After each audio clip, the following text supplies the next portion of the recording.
Welcome to the Engineering, Emotions, and Energy Podcast, where you can relax, recharge, and reconnect. And now, your host, Justin Wink.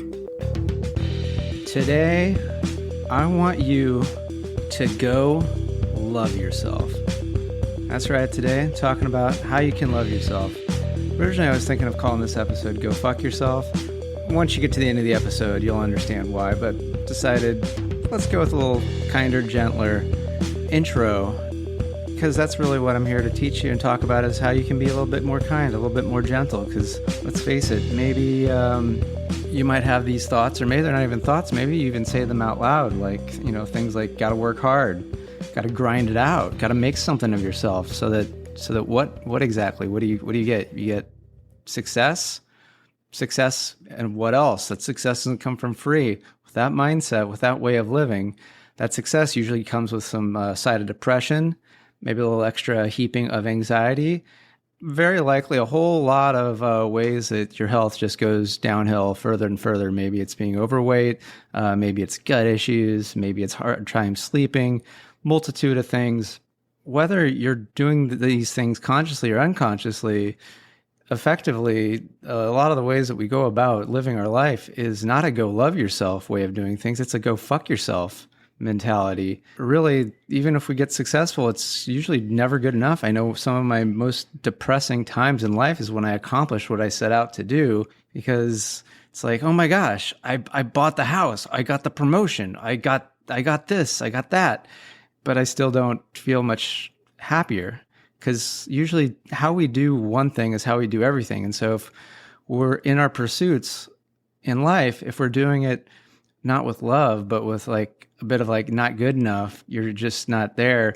Even when you get there, you're still going to have that habit of not loving yourself, of not loving who you are, who you've been, and who you're going to be. I'd like to flip the script and do a little George Carlin-esque take on this go fuck yourself mindset that we often have been living by, and change it into a go love yourself. So I'm a big George Carlin fan. I actually got to see him 3 times before he passed away. And he's most well known for the 7 words you cannot say on TV or radio. Maybe you know the words, maybe not. I know them by heart. They're shit, piss, cunt, fuck, cocksucker, motherfucker, tits. And he's got a whole bit on why each one of those 7 ends up in there. So if you haven't heard it before, go look it up. I think they're on YouTube, even though I think George Carlin's estate is pretty strict on trying to take stuff down. One of the things that he sometimes does is he's like, well, what if we replace some words? He doesn't do this in his bit, but I want to submit, because if we look back into the history of the word fuck, he does so graciously give us the history, which I would like to recount as best I can. So he found that the word fuck comes from Old English, and as best as he could find, it is most associated with the meaning to hit. Very simple, very, nothing else like we have now, but just to hit, to smite, perhaps with a stick. So, fuck the tree,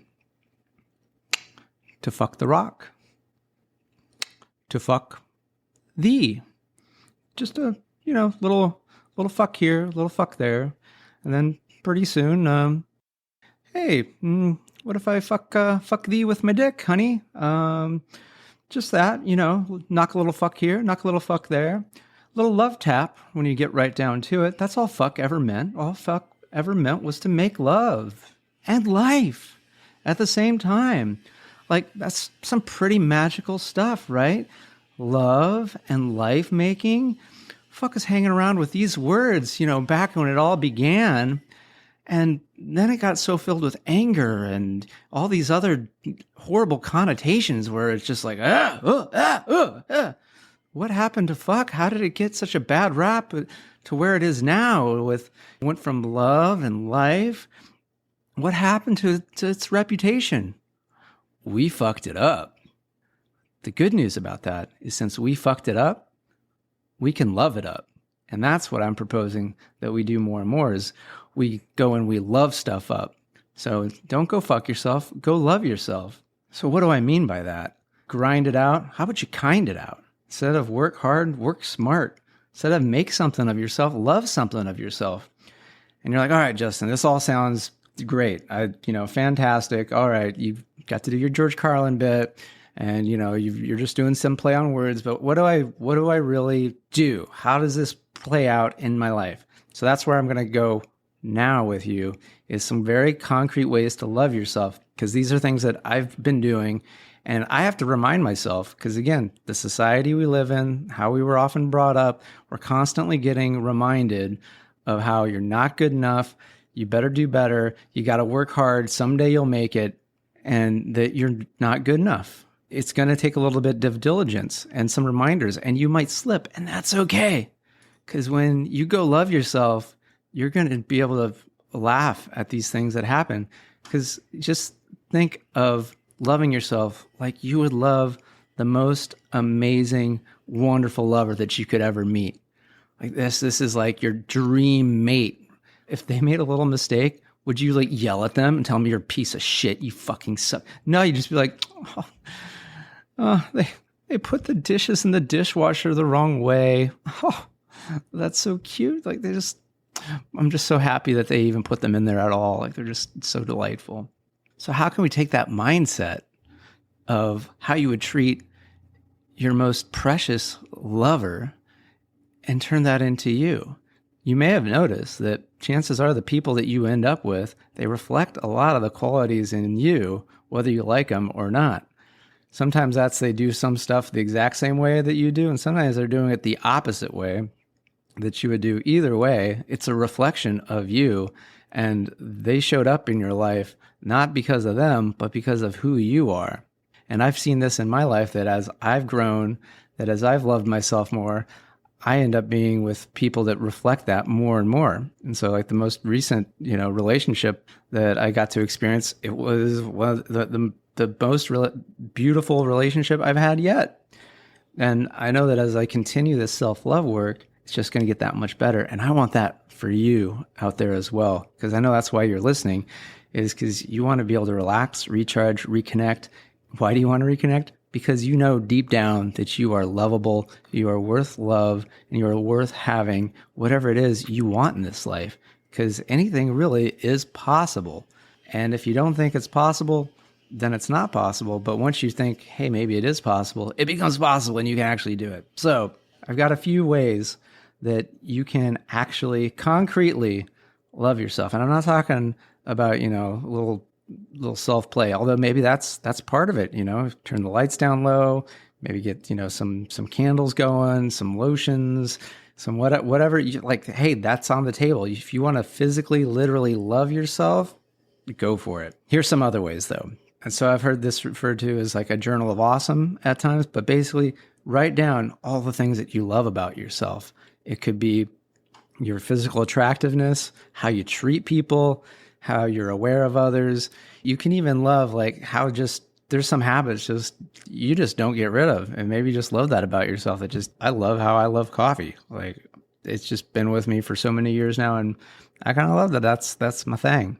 Another thing you can do is, when you're brushing your teeth, I just caught myself saying, which my editor, Joey, is like, he wish he could put a shot collar around me whenever I say, But I love that I caught myself, that I made a mistake and I'm getting better, and that I picked someone great like Joey to help reflect this back so that I can do a better and better podcast.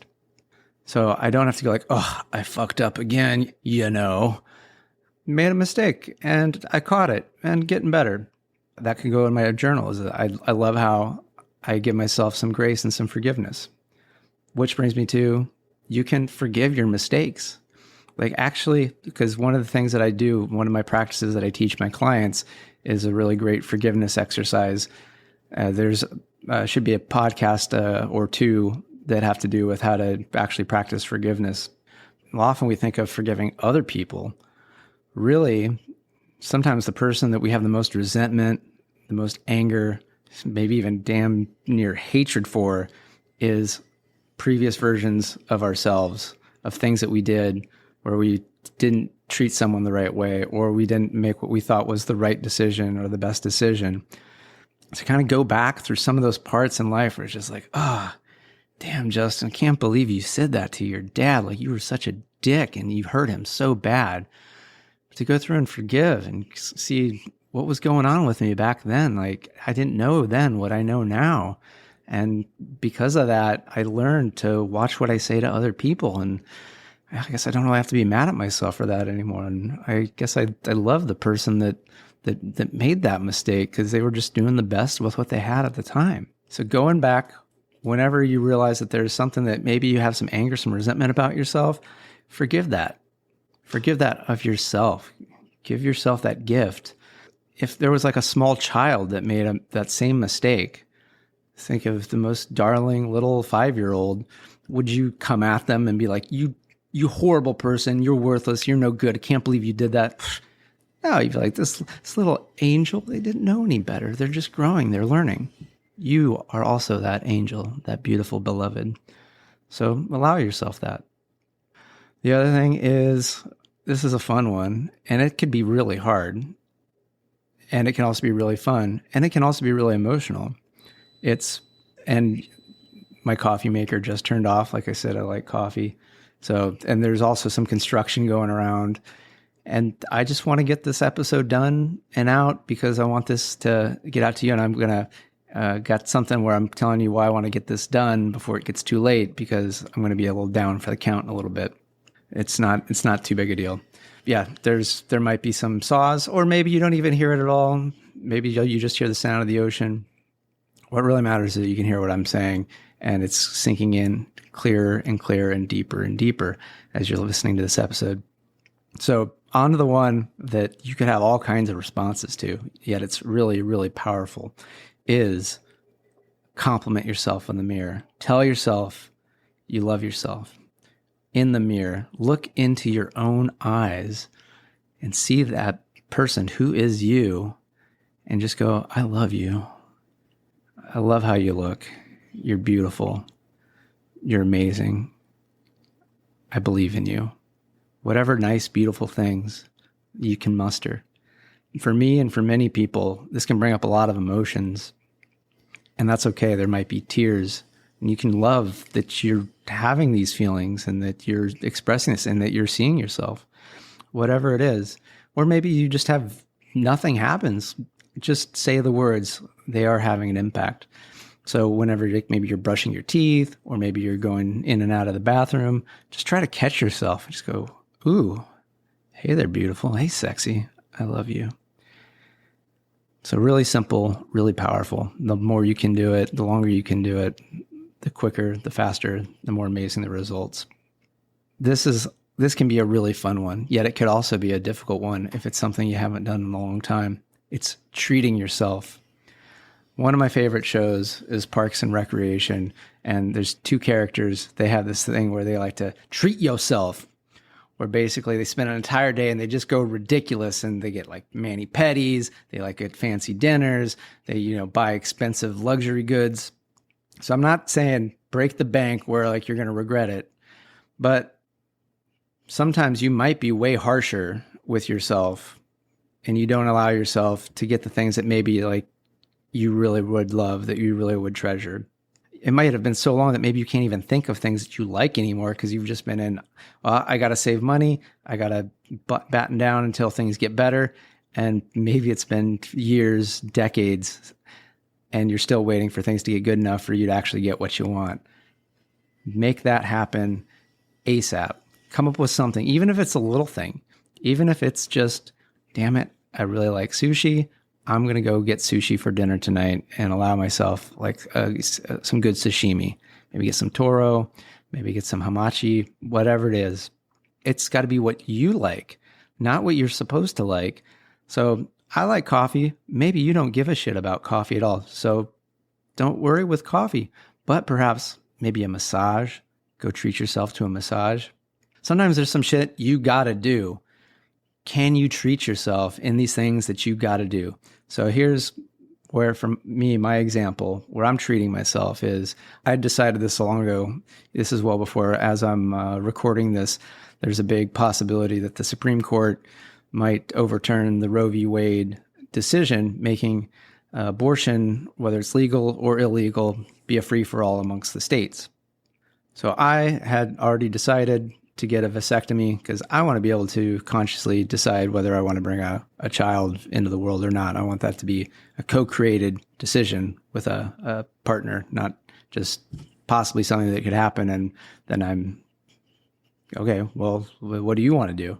I want it to be something where we actively choose. So I'm going to be getting a vasectomy later today. And this is something that a lot of insurance companies choose. It's usually very low cost. I've heard around $500, very common. I decided I wanted to find a really, really good doctor because I really like how things work down in that department. And I want to keep them working well. So I want to find a really good doctor, knows what he's doing. And I did. And this doctor is probably one of the leading ones in the country, if not the world, in doing these. He's done over 2,500 procedures. He continues to refine the art and the science of doing these procedures. This is not a cheap date that I'm about to have. And apparently we're only going to spend about 8 minutes because that's how good and efficient he is. He only needs 8 minutes to do what he needs to do. So instead of $500, I'm paying about $4,000 to have this procedure done. Why? Because I am treating myself. This is not something that I'm looking forward to. I'm treating myself to a phenomenal experience and care and treatment. And it makes it something I'm looking forward to because I value my health and I value, having an enjoyable experience in an elective procedure effectively, which will also help me reduce my stress. So this is just something that I'm treating myself and having the experience of, well, what's it like to go, really high end in medical procedure where most of my experience has been, well, I just, take what I get, whatever doctor. And I said, again, oh, it's so cute the way I do that. Oh, where I would just take whatever I could get. This is the doctor available. I guess this is the one that will treat me, and really loving myself by taking ownership of my health and who provides me health care and things like that. So there's lots of ways that you can treat yourself. And the other thing is you can flip the script with your self-talk, because even though maybe you don't say it out loud, you might say internally stuff like, oh, that was so stupid. I can't believe I did this. Oh, I better work harder. So what if instead of that, now it might take some time to catch yourself, but you can always sort of rewrite it. I better work harder, except maybe I work hard enough and I'm doing great just the way I am and things are all going to work out. Or I'm not good enough, except I am good enough and I love myself. So just catching yourself when you maybe say something negative, and also being a little bit more proactive with how you talk to yourself and just kind of giving yourself some praise, like, oh my gosh, it's so good that I ate something that I enjoy and it gives me energy and helps with my health. So you can make a lot of the things that maybe used to be harsh with yourself, like, oh, I'm not eating as well as I should. You can go, oh, well, I indulged a little bit. Means absolutely nothing. Now I'm going to indulge in healthy eating, and I'm learning more and more about what makes my body feel good while I delight my taste buds. And lastly, big thing is appreciate your progress. Celebrate the little wins. Notice that you're getting better. And especially when maybe you go back to old patterns, old habits, have a laugh at it. Have a laugh. Go, oh, look at me. I'm making progress, but it's not perfect, and that's okay. I'm just a human being doing the best I can. And also with the self-talk, if you do hear somebody say something kind of harsh, have that Eddie Murphy Coming to America mindset where you can interpret it differently. Because there's that great scene where he's out and he's going, hello, New York, hi. And somebody just yells at him in New Yorker style and goes, fuck you. And he doesn't know that that's really an insult. He's like, yes, thank you so much. Fuck you too. So when someone says something harsh, you can exchange fuck for love and go like, yes, love me too. Yes, go love yourself. I'm going to love myself. You love myself. I'm not going to grind out. I'm going to kind out. I'm not going to do something better. I'm going to just love myself better. Whatever that is, have fun with it. Go love yourself. So whether that's doing your journal of awesome, complimenting yourself in the mirror, forgiving yourself for your mistakes, treating yourself in whatever form that is for you, or improving your self-talk, and lastly, just having a laugh and appreciating the progress. With that, go love yourself and good day. If you want to contact the show, email me at podcast@justinwink.com. That's Justin, W-E-N-C-K. And find me on social media, Justin Wink, Ph.D. on Facebook, Instagram, LinkedIn, TikTok, and YouTube. And if you want ways so that you can relax, recharge, and reconnect, find the Tuesday 20 every Tuesday at 12:05 p.m. Pacific. It's only 20 minutes, and it's going to get you relaxed, recharged, and reconnected. It's on YouTube, and it's on Facebook. So looking forward to seeing you there.